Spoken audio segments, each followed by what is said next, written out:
என் அன்பு குழந்தையே, அனைவராலும் புறக்கணிக்கப்பட்டு இன்று நீ ஏமாந்து உட்கார்ந்திருக்கின்றாய். தேவையில்லாமல் மனதை போட்டு வருத்திக் கொள்ளாதே. நீ உன்னுடைய வாழ்க்கையில் தத்தளித்துக் கொண்டிருக்கின்றாய் என்பதை நான் அறிவேன். உன்னை என்னுடைய கரம் கொண்டு இறுக பிடித்து காப்பாற்றிக் கொண்டிருக்கின்றேன். இன்னும் சில நாட்களில் அனைத்தும் மாறும். உனதிந்த ஆசைகள் அனைத்தும் நிறைவேறப் போகின்றன. எல்லாம் தவறாக நடக்கின்றதே, என்ன செய்வதென்று தெரியாமல் புலம்பாதே. எந்த சூழ்நிலையிலும் நிதானமாக யோசித்து செயல்படு. அவசரப்படாமல் பொறுமையாக இரு. உன்னை விட்டு யார் விலகினாலும் அதையே நினைத்து கவலைப்பட்டு கொண்டு இருக்காதே. எல்லாம் நன்மைக்கே என்று நினைத்துக்கொள். யார் உன்னை வெறுத்தார்களோ, யார் உன்னை உதாசீனப்படுத்தினார்களோ, யார் உன்னுடைய நம்பிக்கையை கெடுத்தார்களோ அவர்களின் முன் நீ வெற்றி பெற்று வாழ்வில் வளர்ச்சி அடைய போகின்றாய். கவலைப்படாமல் இரு. நான் இருக்கின்றேன். எதற்காகவும் கவலை வேண்டாம் கண்மணி. உனக்கு வரும் அனைத்தையும் நான் ஏற்பேன். என்னுடைய அனுமதி இல்லாமல் எதுவும் நடக்காது. அதனால் நீ கலக்கம் அடையாதே. அனைத்தும் சுக்கு நூறாக உடையப் போகின்றது. உன்னுடைய மனம் தெளிவாகும். இழந்ததையெல்லாம் திரும்ப பெறப் போகின்றாய். என் செல்ல பிள்ளையான உனக்கு எந்த குறையும் ஏற்படாமல் நான் உன்னை பாதுகாப்பேன். உனது வாழ்க்கை வண்ணமயமாக பூக்கப் போகின்றது. உன்னை நான் ஒவ்வொரு நிமிடமும் கவனித்துக் கொண்டுதான் இருக்கின்றேன். எதற்கும் பயப்படாதே. என்று நீ என்னை தஞ்சமடைந்தாயோ அன்று முதல் இன்று வரை உன்னை நான் பாதுகாத்துக் கொண்டுதான் வருகின்றேன். ஒரு சிலர் உன்னுடைய பின்னால் உன்னை கேலி செய்து பேசுவதை நினைத்து வருத்தப்பட்டுக் கொண்டிருக்கின்றாய். ஒன்றை மட்டும் நன்றாக புரிந்து கொள். அவர்கள் விமர்சனம் செய்யும் காரணம் தெரியுமா? உன்னுடைய தரத்திற்கு அவர்கள் வர முடியாத போது, உன்னிடத்தில் இருப்பது அவர்களிடத்தில் இல்லாமல் இருக்கும் போது உன்னை துன்புறுத்தி அது முடியாத போதுதான் அவர்கள் இப்படி செய்கிறார்கள். யாரை நினைத்தும் கவலை கொள்ளாதே. இன்னும் அவர்களை எதிர்பாராத அற்புதங்கள் உன்னுடைய வாழ்க்கையில் நிகழத்தான் போகின்றது.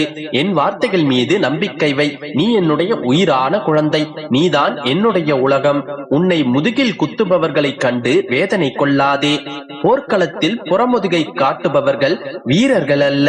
அவர்களின் கோழைத்தனமே அவர்களை நிச்சயமாக வீழ்த்தும். யாராக இருந்தாலும் அரண் என்பது ஒன்றுதான். உனது நேர்மை உன்னை வழிநடத்தி செல்லும். உனக்கானது நிச்சயமாக உன்னை தேடி வந்து சேரும். யார் உன்னை கைவிட்டாலும் நான் உன்னை கைவிட மாட்டேன்.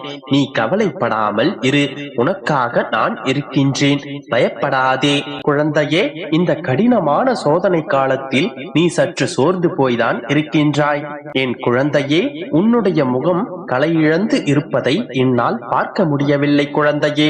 ஏன் எனக்கு மட்டும் இத்தனை கவலைகள், துன்பங்கள், சோதனைகள் என்பதுதானே உன்னுடைய மனக்கவலை? உன்னை நான் நன்றாக அறிவேன். நீ எதற்கும் பயப்பட தேவையில்லை. இப்பொழுது நீ இருக்கும் நிலையை கண்டு சற்று நீ சகித்து வாழ்ந்து கொள்.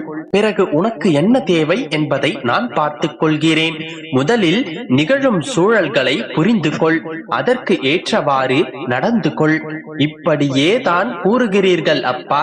நானும் இன்னும் எத்தனை காலத்திற்குத்தான் பொறுமையாக காத்துக்கொண்டே இருப்பது என்று தானே கேட்கின்றாய்? என் மகளே, உனக்கான நல்ல நேரம் வந்து விட்டது. அதனால் தான் நல்ல வார்த்தைகளை நீ கேட்டுக் கொண்டிருக்கின்றாய். முன்பு நீ இருந்த மனநிலைக்கும் தற்போது நீ இருக்கும் இந்த மனநிலைக்கும் நிச்சயம் பல வித்தியாசங்கள் இருக்கத்தானே செய்கின்றது. நம் வாழ்க்கையிலும் நல்லது நடக்கும் என்கின்ற எண்ணம் உதித்து விட்டதல்லவா? இதுதான் நல்ல நேரத்திற்கான அறிகுறி. நல்ல நேரங்கள் வரும் பொழுது நல்ல எண்ணங்கள் தோன்றும், தன்னம்பிக்கை தோன்றும், நல்ல வார்த்தைகள் உன்னுடைய செவிகளை வந்து சேரும். உனக்காக ஆறுதல் சொல்வதற்கும் அறிவுரை கூறுவதற்கும் அவ்வப்போது நானே உனக்காக ஆட்களை அனுப்பி வைப்பேன். உனக்கான நல்ல வார்த்தைகளை யாரேனும் சொல்ல கேட்டால் உன்னுடைய செவிகளில் நல்ல வார்த்தைகள் சேர்ந்தாலே உனக்கு நல்ல நேரம் வந்துவிட்டது என்றுதானே அர்த்தம். இந்த மனிதர்களை நினைத்து துளியும் வருத்தப்படாதே. யார் உன்னை என்ன வசைபாடினாலும் அது உன்னை தீண்டாது. அது உன்னை தீண்டவும் உன்னுடைய அப்பா நான் விடமாட்டேன். அதற்கான பலனை அவர்களே சந்திப்பார்கள். உன்னுடைய உன்னுடைய இப்போதைய நிலையை கண்டு துவண்டு விடாதே, நம்பிக்கையை இழக்காதே. கொஞ்சம் பொறுமை காத்துக்கொள். எப்பொழுதும் உன்னுடன் நான் இருக்கின்றேன். நீ என்னிடத்தில் கேட்டதை நான் செய்யாமல் போய்விடுவேனா? குறித்து வைத்துக்கொள் மகளே. இன்று உன்னுடைய முகத்தில் இருக்கும் வாட்டம் இனிமேல் இருக்காது. அடுத்த முறை நான் உன்னை பார்க்கும் போது உன்னுடைய முகம் நிச்சயமாக மலர்ந்திருக்கும். என் அன்பு குழந்தையே, நீ பாக்கியசாலி. இந்த அற்புதமான நன்னாளில் நீ வேண்டியது உனக்காக வந்துள்ளது. விரைந்து வந்து நிறைவாக பெற்றுக்கொள். இன்று முதலே நிறைவான வாழ்வை நித்தியமாக நீ வாழப் போகின்றாய். இப்போது இந்த நொடி துயரத்தை தருவது எப்போதும் உன்னுடைய நிலை அல்ல. உனது தன்னம்பிக்கை குறைந்த தன்மை, அதாவது அவநம்பிக்கை என்று தெரிந்து கொள். உன்னால் இங்கு அனைத்தும் முடியும். உன்னால் முடியாதது என்று எதுவும் இல்லை. சோதனைகளை தரும் இறைவன் கூட அதை உன்னால் தாங்க முடியுமா? உன்னால் எதிர்கொள்ள முடியுமா? வென்று விடுவாயா என்று பார்த்துத்தான் தருகின்றான். உன்னால் முடியாத விஷயங்களை, உன்னால் தாங்கிக் கொள்ள முடியாத வேதனைகளை இறைவன் ஒரு நாளும் உனக்கு தருவதில்லை. நீதான் உன்னால் முடியாது என்று சோர்ந்து போய் உட்கார்ந்திருக்கின்றாய். உயிர் போனாலும் தானாக போகட்டும். இருக்கும் வரை தொடர்ந்து போராடு. தோற்றுக்கொண்டு தொய்ந்து விடாதே. கோழையாக அழுது புலம்பாதே. நான் எப்பொழுதும் கூறுவது போன்று நீ இப்பொழுது இருக்கும் நிலை நிரந்தரமல்ல. இந்த மனித வாழ்வில் சுவாரஸ்யமான ஒரு விஷயம் நடக்கும். ஒரு நாள் நடந்த நிகழ்வு மற்றொரு முறை நடக்காது. நடந்து போனது கடந்து போனவை தான். அப்படித்தான் நீ சந்திக்கும் இந்த துக்கமும் துயரமும். ஒருமுறை இதை நீ கடந்து போய்விட்டால் மறுமுறை இதை நீ சந்திக்க மாட்டாய். உன் வாழ்க்கையில் இந்த ஒரு முறை மட்டுமே இப்படியான கடினமான பாதையை நீ கடந்து செல்ல வேண்டும். அதிலும் நடுப்பாதை வரை நீ தாண்டிவிட்டாய் என் கண்மணியே. இன்னும் கொஞ்ச நேரம், கொஞ்ச தூரம் மட்டும்தான். உன் சுமைகளை இறக்கி வைக்க இன்னும் கொஞ்ச அவகாசம்தான் இருக்கின்றது. அதற்குள் அவசரப்பட்டு விட்டு கொடுத்து விடாதே. எத்தனை துன்பங்களை நீ சந்தித்தாலும் நீயும் பாக்கியசாலியே.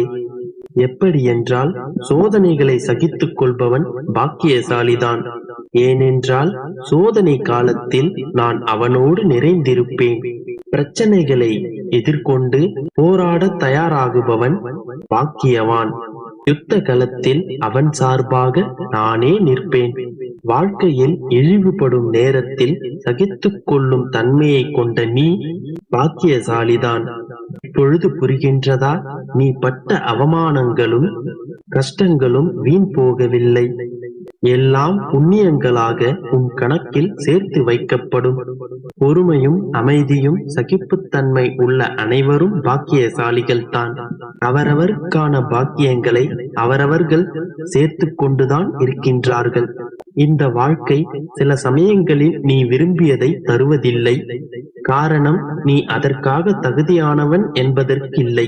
அதைவிட சிறந்த ஒன்றிற்கு நீ தகுதியானவன் என்பதற்காகத்தான். அல்லது அதைவிட மேலானது உனக்காக காத்து கொண்டிருக்கலாம். ஒருமுறை இந்த அப்பாவிடம் நீ வந்துவிட்டால் உன்னை நான் இறுக பற்றி